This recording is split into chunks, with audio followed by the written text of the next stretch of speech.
Media in Accra, the Director General of the Ghana Health Service, Dr. Patrick Abuaji, said 24 cases are in severe condition, 6 considered critical, and 5 people are on ventilators. We have a total of 114 new cases reported from 25 districts across the country and 3 regions, which means that about 13 regions did not record any case yesterday. Greater Accra recorded about 332 cases from 9 districts, Ashanti 55 cases from 12 districts, and Eastern had 27 cases from 3 districts. The remaining 13 regions, that I said before, but if you don't report any case under the current review. Minister for Information, Mr. Kojo Ponkroma, says the government and the Ghana Police Service are in talks to give a better interpretation of the Executive Instrument 164 on the mandatory wearing of nose mask. This is because some are asking whether they are to comply with that when they are driving in their own vehicles. The coming into force of EI 164 makes the wearing of nose masks mandatory in Ghana. The law also states that those found guilty are liable to a fine of between 12,000 and 50,000 cedis, or between 4 and 10 years in prison. We acknowledge a grey area in the law, which has got to do with individuals who are in their cars, their private cars, by themselves.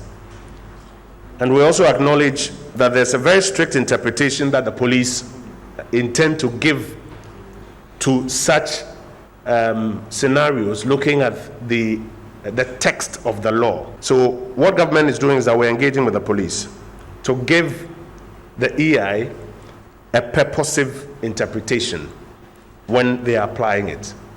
And as I mentioned, the purpose or the objective is to compel all persons within public places and in contact with others to wear face covering so that we can curb the rate of transmission. The Accra Technical University, formerly known as Accra Poly, has recorded its first case of COVID-19. In a statement signed by the Acting Director of Public Affairs of the school, the patient is a national service personnel at one of the academic departments and currently isolated at a medical facility and responding to treatment. Colleagues who came into contact with the confirmed COVID-19 patient have been cancelled and their samples taken for laboratory testing. The statement further says the university's medical team and safety and health committee are in touch with students to provide the needed support. Final year students and second year Gold Track students in Ho in the Volta region are reporting to their various schools. This is in response to the partial reopening of schools for this category of students to complete their courses and write their final exams.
Period in accordance with the COVID-19 safety protocols, especially social distancing and gatherings of not more than 100 people. The interview process would be spread over the next 4 days. The Kumasi Metropolitan Coordinating Director, Mr. Kwejo Ekriamwa Boating, explained the process to GBC News. Every assembly last year formed a district scholarship committee, and it is a departure from the previous system where the scholarship secretariat at the national level were granting scholarships. So this time it is decentralized, and what happens is that the students apply. It was done online, and then they were shortlisted, and the list were sent to the various districts, indicating the number of applicants that are supposed to be interviewed in the district. Some applicants, Ms. Georgina Frimpong and Mr. Maxwell Edu-Darling, also spoke to GBC News. I heard the scholarship on television and I applied for it, and I want to further my education. That's why I'm applying for the scholarship, so that I'll be able to excel. This scholarship will help me acquire my pedagogical and content knowledge about mathematics to be able to inculcate to the future generation.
Of the Savannah region is the latest to benefit from government's community mining scheme. On Monday, the Minister for Lands and Natural Resources, Mr. Kwekwa Somachireme, led a delegation to launch the project in the area aimed at offering employment opportunities for the youth. Many communities the opportunity to engage in lawful and meaningful mining ventures and ensure sustainable livelihoods for the beneficiaries of the scheme. As provided for, within small-scale mining, the scheme is reserved for only Ghanaians. The scheme is reserved for only Ghanaians. But with an emphasis on host mining communities. Simply put, the scheme is of the people, by the people, for the people of the community. 36% of the total gold produced in Ghana. Mr. Chairman, distinguished ladies and gentlemen, the community mining scheme, which we are launching today, is a novel mining model being introduced by the NPP government to address some of the underlying causes of illegal mining, popularly known as called galamsey, within the mining communities throughout the country. The scheme is an adoption of small-scale mining as provided for under Section 81-99 of the Minerals and Mining Act 2006, Act 703. It is yet another innovative policy initiated under the Nana Addo administration for my brothers and sisters at Tenga. Again, the scheme will stimulate wealth creation and improve the local economy through the value generated staying within local communities in Ghana and not leaving the shores of the country. The other companies, when they mine and they take the monies outside, the monies will not come back. That is what we call capital flight. This time, the money will stay at only districts. Our sisters, our brothers will find the opportunity to work. The multiplier effect that we are talking of, if I sell these, someone will come and buy the beans. If I sell rice, one will buy the rice from me, and then make water available to the miners, and they will buy. So if we talk of multiplier effect of the direct job of 16,000 people, these people who are also selling could be about 10,000. It will further enable community involvement in mining in answer to the legitimate desire by host communities to participate in the mining industry value chain. About 50,000 Final year students and second year Gold Track students in Ho in the Volta region are reporting to their various schools. This is in response to the partial reopening of schools for this category of students to complete their courses and write their final exam. About 50,000 students are expected to report to their various senior high schools within the Volta and Oti regions. Half of the number constitute final year students. At Maule School, the students were undergoing some form of registration and COVID-19 protocol checks. 1,625 students are expected to report back to school. 680 are final year students, while 945 make up the second year Gold Track students. When GBC News arrived there, the school had not received all items and so had to improvise. The headmaster of the school, Mr. Jonathan Gustav Adoma, appealed to authorities to upgrade the school's clinic to benefit both students and people within the municipality. After the sanitizer, everybody will get one. The masks, instead of 3, we have 1 for now, but the rest are on the way coming. As we speak, there are no drugs there. So if we can be helped, probably to upgrade this up to even a chief's compound, that will help us. At Mauko Girls Senior High School, GBC News learned that some students had been asked to take out their belongings to create more room in the dormitories. Registration was also ongoing when the news team visited the school. 1,059 students are expected back at school. Out of this, 565 are final year students, while 494 are Gold Track students. The headmistress of the school, Miss Ernestina Peñana, said 1,239 face masks, 5 thermometer guns and some Veronica buckets have been received. 1,146 students are expected to report back to school at Ola Girls Senior High School. 702 are final year students, with 444 students second-year gold track students. Registration was ongoing when the news team visited the school. The headmistress, Mrs. Regina Kofi, said not all the COVID-19 related items have been received. The Volta Regional Director of Education, who is also in charge of the Oti region, Madame Enyonam Amafuaga, assured parents of the safety of their wards, even though not all the items expected had been received. We want to allay the fears of parents that once we just observe protocols, those things may not happen to us. All the schools visited did not know immediately which health facility within their area they have been mapped to, though they all have health personnel to attach to them when the need arises. Monday, 22nd June 2020 was the reopening date of the final year SHS students and second year Gold Track students.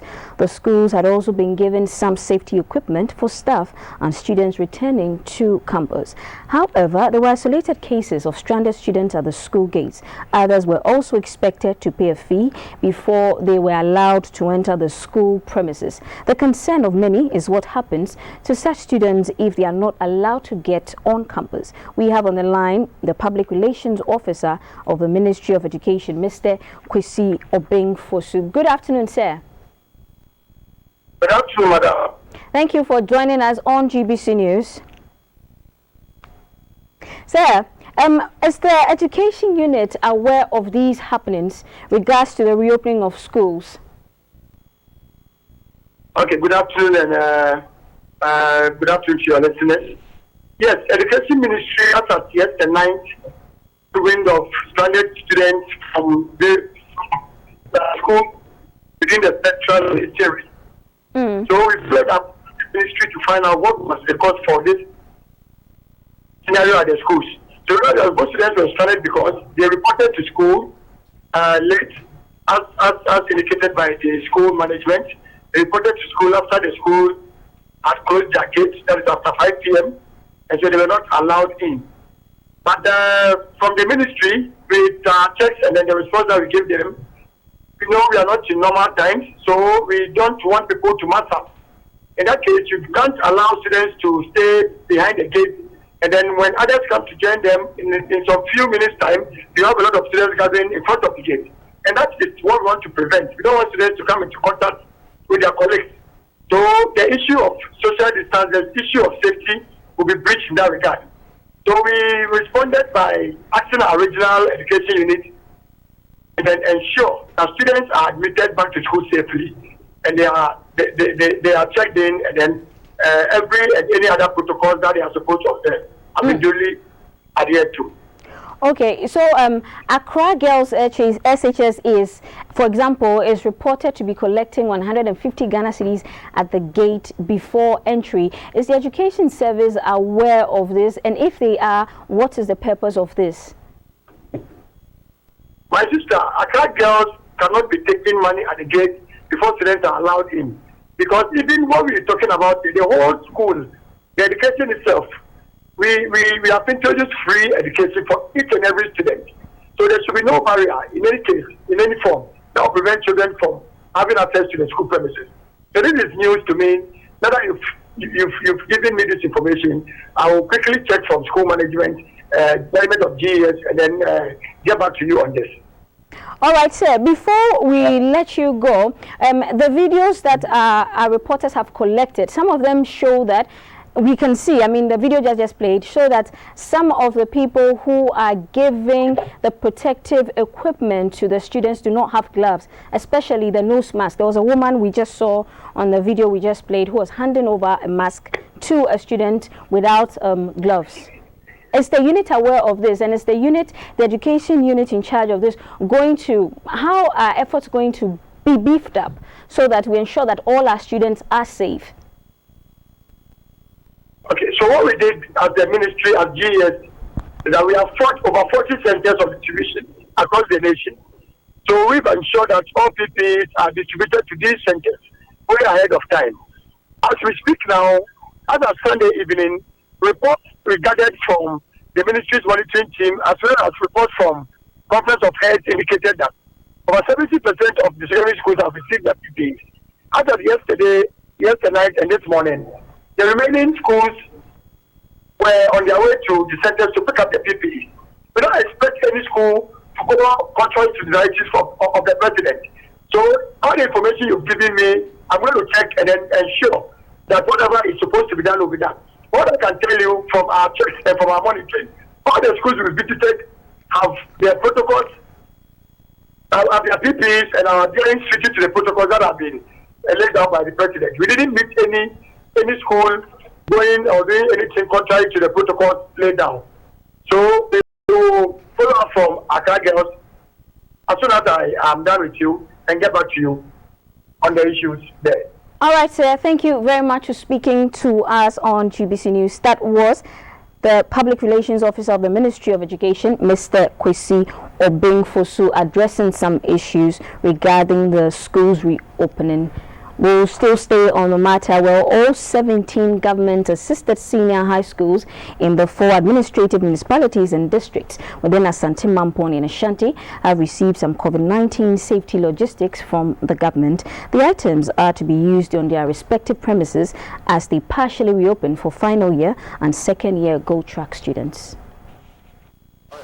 In line with the COVID-19 safety and prevention protocols, the government supplied all 17 government-assisted senior high schools in the Mampong and the Drum municipalities, Setre South and Setre Central districts with the required logistics in bulk to the Mampong Municipal Assembly for onward distribution to the heads of the schools.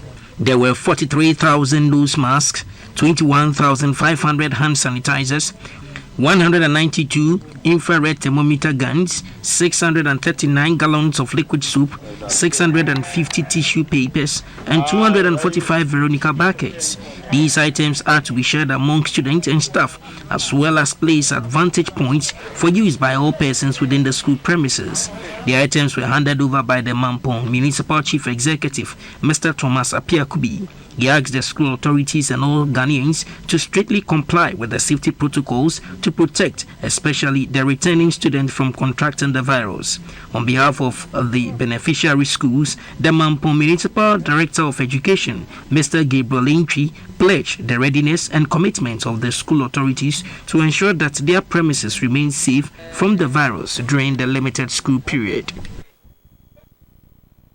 The United Nations World Food Programme has provided equipment and funds worth 1 million Ghana cedis to the Statistics, Research and Information Department of the Ministry of Food and Agriculture in Accra. The donation is to support a rapid assessment of the impact of the COVID-19 pandemic on household food security and food prices in Ghana.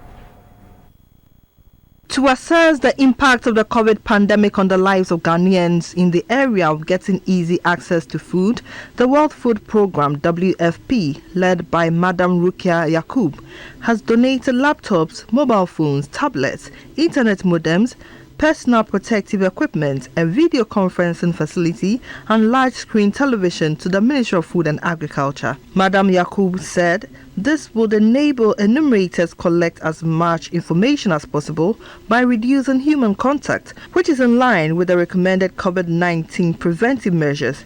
The Director of the Statistics, Research and Information Directorate of the Ministry of Food and Agriculture, Mr. Harrison Opoku, said the items would help in developing the Ministry's monthly food security bulletins, which will be disseminated to partners in the food security and nutrition sectors.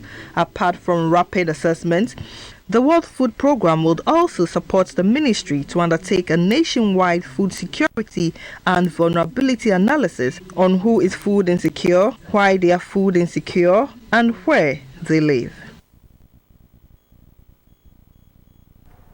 Dorothy Ajimani is standing by to bring us business news after this break.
GBC News, and I am Dorothy Ajimine. The savings and loans industry, like any other sector of the economy, has been negatively affected by COVID-19. The development comes on the heels of reforms by the Bank of Ghana to sanitize the banking and financial sector, which led to the withdrawal of licenses of several insolvent savings and loans companies in the country. Joining us via Zoom to discuss the impact of COVID-19 on this industry is Mr. Trinibo Akodua of the Ghana Association of Savings and Loans Companies. Hello, good afternoon. Welcome, sir. Good afternoon. Thank you so much for joining us, Mr. Akodua. You're welcome. If you can hear me, how resilient was the savings and loans industry prior to the COVID-19? Thank you very much, and good afternoon to your viewers. The savings and loans industry, especially after the cleanup exercise by the central bank, was positioned in a very good place. Right. We had very strong systems, and we continue to build strong systems, all in the interest of ensuring that we safeguard depositors' funds, and also to ensure that our businesses also support small businesses. Okay. But you will agree that when this COVID came, is the people who were hard hit by the COVID was the people who were living from hand to mouth. Okay. And also the people at the grassroots. And these are the real people that the savings and loans serve. And so if our clients are hard hit, then you are expecting that the institutions will also have some concerns. Right. And with this concern, we realize that our loan book actually is about 60 to 70% of the total assets. And so if all your assets as a business, we are focused on giving loans to businesses and individuals, and these same individuals cannot pay their loans because of the COVID. We locked down the economy, we closed shops and all that. Then you realize that it is really the case that we serve the vulnerable. Right. So aside being hit hard, what has been the impact of the COVID-19 on the savings and loans industry? One, it has come to actually reinforce the fact that the vulnerable and small businesses in the economy rely on the savings and loans companies. Again, now these ones cannot continue to bring deposits. Mm-hmm. And so deposits will suffer within the short term. It is our expectation that as businesses pick up, they will begin to do more deposit. The next thing is that our clients have requested for extension of their loan repayments. Okay. And because our clients are not paying their loans, you know that interest income will reduce. And so as interest income reduce, as for expenditure and also depositors' funds, they need their funds. And so this is a critical moment that reinforces the fact that every government will need to pay attention to the savings and loan sector, because we serve the vulnerable, we serve the small businesses, so that in the future when COVID or any other pandemic or any national or global things should come up, we will continue to survive. But we are okay, and we are waiting for a number of engagements we have with the central bank. The central bank has also started engaging our people to support them with liquidity, which actually supports that the central bank is very much interested in the survival and sustainability of the savings and loans companies. Right. And as you indicated earlier, your industry operates at the grassroots level. And how has the easing of restrictions, some of these restrictions, helped in popping up businesses? We will say that it helped to return some life. Okay. Because our clients were those who were adversely affected. And these people need to work on a daily basis to be able to save something or pay their loans. And so the easing has come to improve the situation, and of which we will want to encourage our clients and the general public, as there's an ease on the restrictions, they will continue to comply with the protocols so that our clients will be safe to continue to do business with us. Right. If all goes well with the stimulus package announced by government as expected, or if otherwise, what will be the ramifications on the fortunes of the savings and loans industry? Thank you very much. It's our expectation that the right people receive the package. Right. And that as they receive the package, they will repay the loans. So as people repay the loans, it will continue to build a culture of ensuring that when you take a loan, you repay. Again, those whose businesses have gone down, when they receive the package, as has been promised, they will be able to also service their existing loans. And then they will be able to pay their employees and keep the businesses. And so we believe that the package is something that if it goes to the right people, and these people also comply with the dictates of the package, it will propel economic activities. Right. Okay, Mr. Kodu, I want to find out, how will the revised GDP of the economy from 6.8% to somewhere around 2%, how will it affect your operations? You mean the growth? Exactly. The revised GDP, yeah. Yeah, okay, so it's something that was expected. Okay. Because the businesses that are supposed to generate revenue and post the profits to grow and reinvest, the various businesses in manufacturing, transport, housing, and hospitality, they are all affected. Okay. And so it's something that we were expecting, but for us, we are resolved to continue to do businesses with our clients.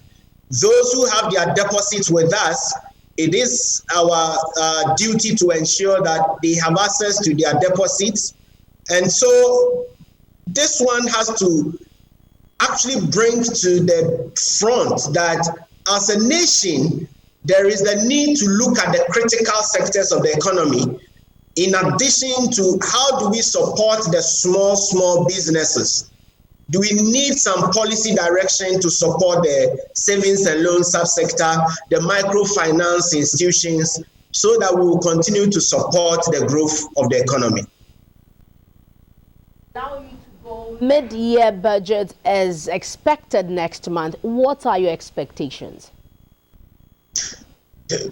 You see, as we go into the mid-year budget review, exactly, it is our expectation that in the 2020 budget that was read in 2019, we did not see any policy direction or any funds made available to support savings and loans and microfinance subsector.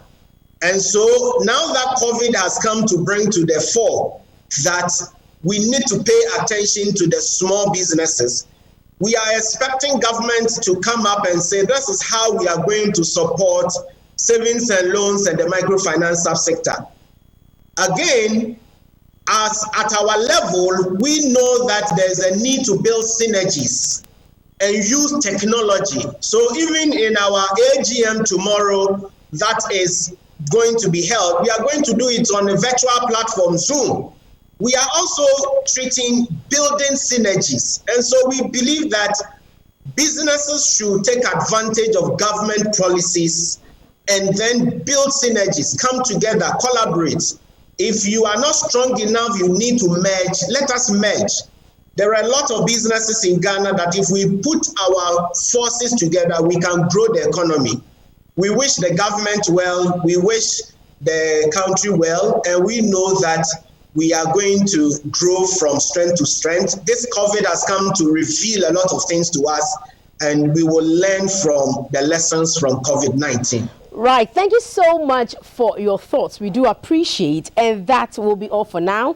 That was Mr. Chinebua Kodua of the Ghana Association of Savings and Loans Companies on the impact of COVID-19 on that sector, and he's saying that it's the expectation that government pays attention to small businesses and also urgent businesses to build synergies.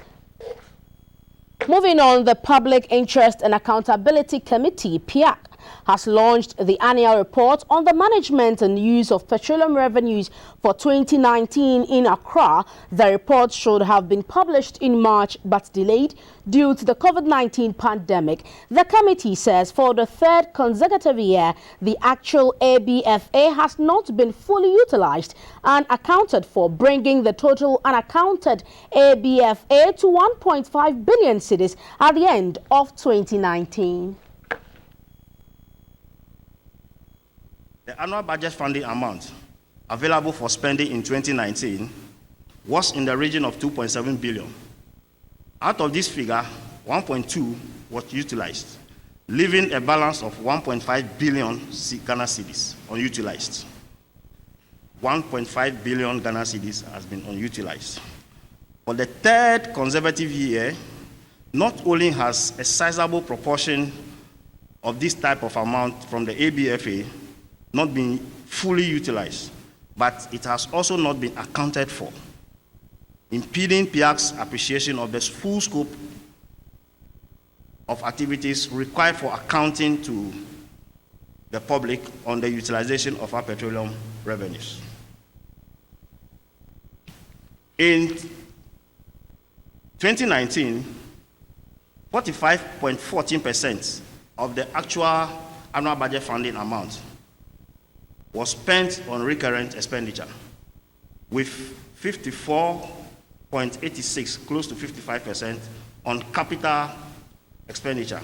This is in violation of the section of the Petroleum Revenue Management Act, expressed in Section 8, subsection 4A of the Act, 813, that's the amended Act, which requires that a minimum of 70% be spent on public investment expenditure.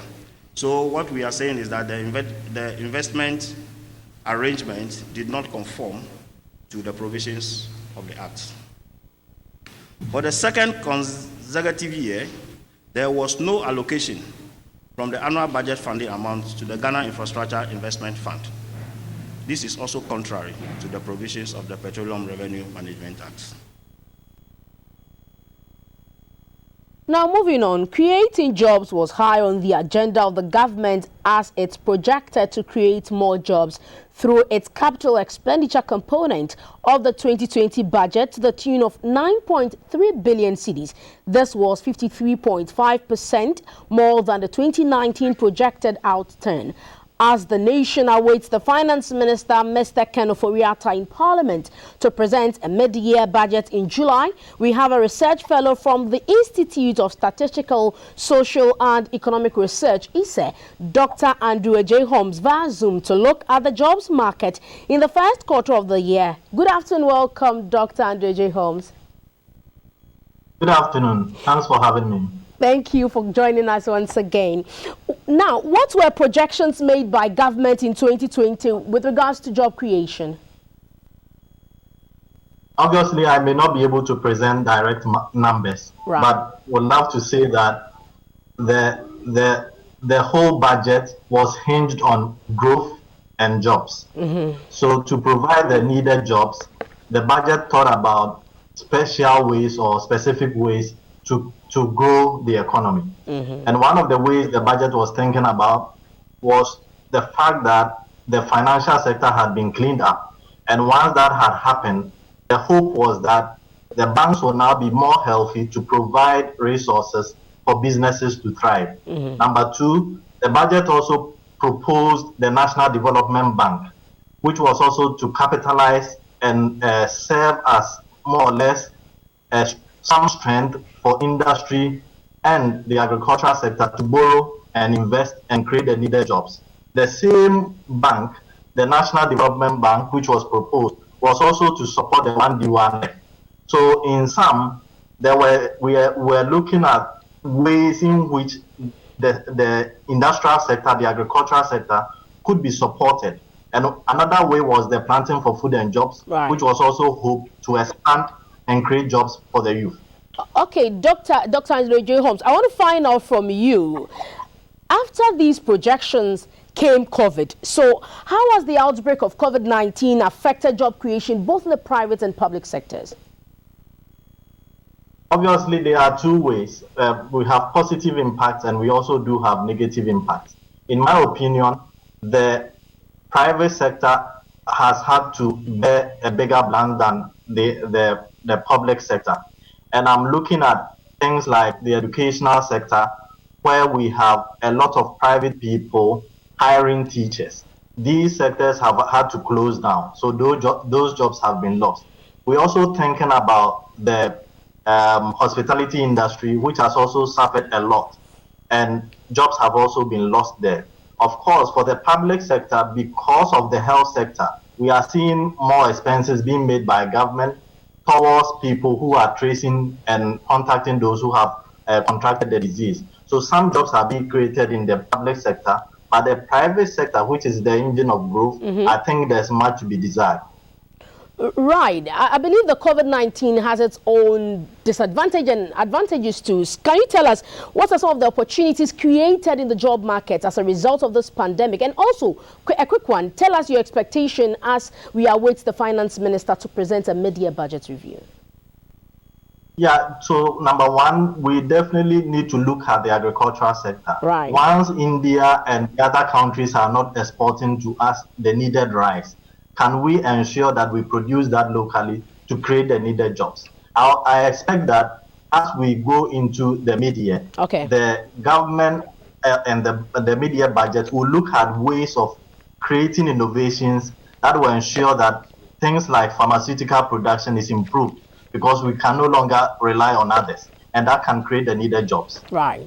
Right. As usual, thank you so much, Dr. Andre J. Holmes, for your thoughts. And that was a research fellow from the Institute of Statistical, Social and Economic Research, ISE, Dr. Andre J. Holmes, on job creation as we await the mid-year budget review in July, that's next month, by the Finance Minister, Mr. Ken Ofori-Atta. And moving on the interbank markets, the US dollar is trading at 5 cedis 65 pesos, the pound sterling at 7 cedis 3 pesos, and the euro at 6 cedis 36 pesos.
Ghana Cedis bill with 3 sureties, 2 of whom must be public servants earning not less than 2,000 Ghana Cedis. Apostle Kwabena Owusu-Adjei is also to deposit his passport with the court's registry and also report to the police twice a week pending full trial. His accusations are of threat, unlawful possession of narcotics and assault on a public officer. On 9th June 2020, Apostle Kwabena Owusu-Adjei of the Hezekiah Prayer Ministries was arrested at Gweder Estate at Teshi, where he was granting an interview to journalists. His arrest was as a result of a complaint by the EC chair, Mrs. Jean Mensah, who filed on June 5, 2020, accusing Apostle Owusu-Adjei of threatening to cause the Electoral Commissioner's death, among other statements made by him in a video that went viral on social media. According to the facts as presented by the prosecution, for the past 4 years, Apostle Kwabena Owusu-Adjei and a group of persons have been donating to the Jehovah Rapha Foundation, an orphanage at Suhum in the eastern region.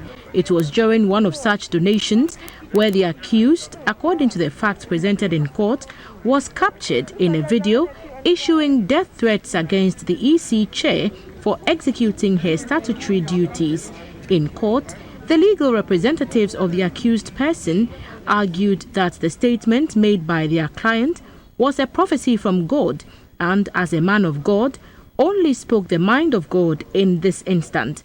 Mr. Victor Kojoga Adaudu told the court the accused denied all charges leveled against him and for that reason is innocent until proven otherwise. The lawyer prayed the court for bail, arguing that his client was a responsible man of God who was no flight risk and would make himself available to the court as and when required. ASP Sylvester Asari, prosecuting, was opposed to the bail application. He told the court the evidence and gravity of charges against the accused would harm continuing investigations as others implicated in the matter are yet to be apprehended. ASP Asari also said the accused had no permanent place of stay as he was arrested in a container at the Greater Estate at Teshi. The defense objected to prosecution's assertion that the accused had no fixed abode and provided a residential address on the Spintex Road as the residence of the accused. The magistrate, Emmanuel Esando, subsequently admitted the accused person to bail and asked him to reappear on July 31st, 2020. The fall of about a quarter of the members of parliament of the MPP has raised concern about the future of parliamentary democracy. While some are calling for a national discourse on the matter, others were concerned about monetization eating into Ghana politics. For some, politicians must play to the rules of the game. Tuesday's proceedings opened with congratulatory messages to winners of the just-ended NPP parliamentary primaries. The narrative is the upset caused with about 40 sitting MPs losing their seat. Some of these were 9 committee chairmen, deputy chairmen, regional ministers and deputy regional ministers. The Speaker of Parliament, Professor Michael Quay, set the tone by tapping the winners on the back and said work of the House must continue despite the development. Those who won, congratulations. Those who did not, better luck next time. We are in a very competitive situation. And in fact, one thing we should all realize is that sometimes we lose, sometimes you win. Sometimes you win, sometimes you lose. Once you win a fight, one day or the other prepare to lose one.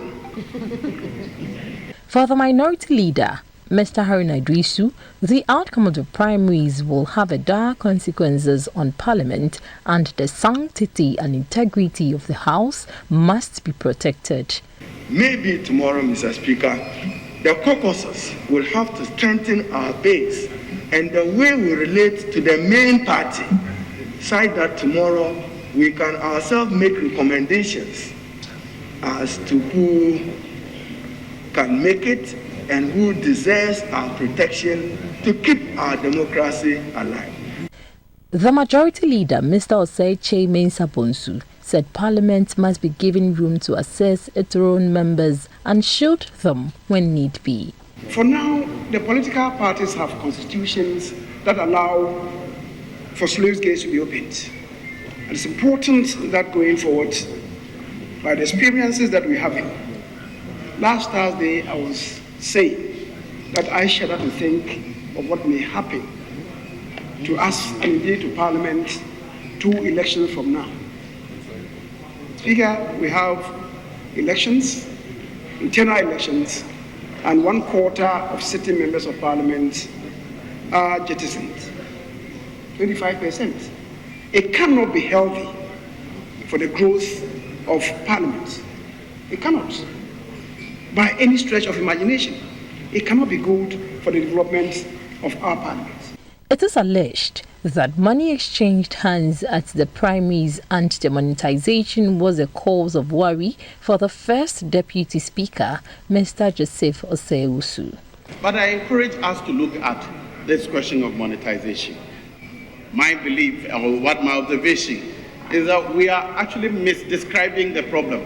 The problem is that the level of dishonesty in the country is growing, and we have to deal with that.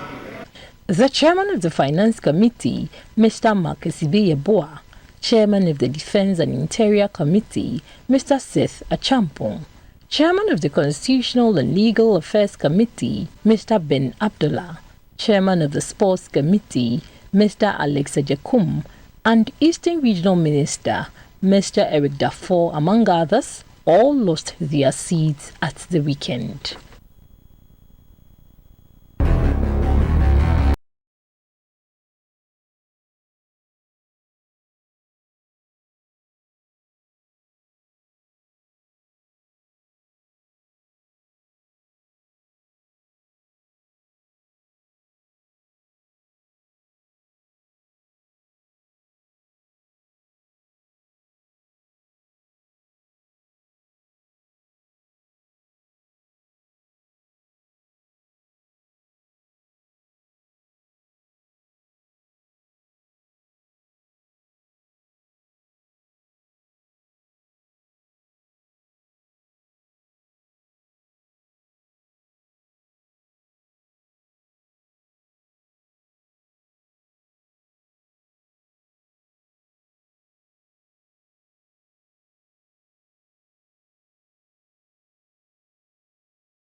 Has been installed as the Sports Development Chief of Ikuapem Traditional Area. His full name is Abrahene Nanansa, which literally means Chief Sports Advisor.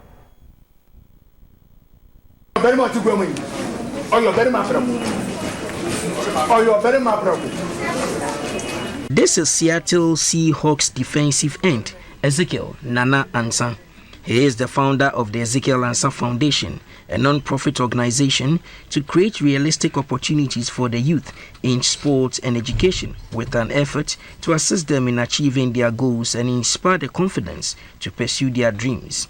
Since establishing the foundation in 2016, he has organized a series of training events for Ghanaian youngsters on techniques and tactics of playing the NFL. The Ikuapem Traditional Council held an elaborate ceremony to install him Chief Sports Development Advisor. The event was supervised by the Ikuapem Hene Osiadeyo Kwesi Akufo. After the initiation, the footballer was then presented to the Paramount Chief Osiadeyo Kwesi Akufo, who gave him the stool name Abrahene, Chief Sports Advisor Nana Ansa. They pledged to mobilize his efforts and those of others both home and abroad to make Ikuapem the magnet of sports in the Eastern region.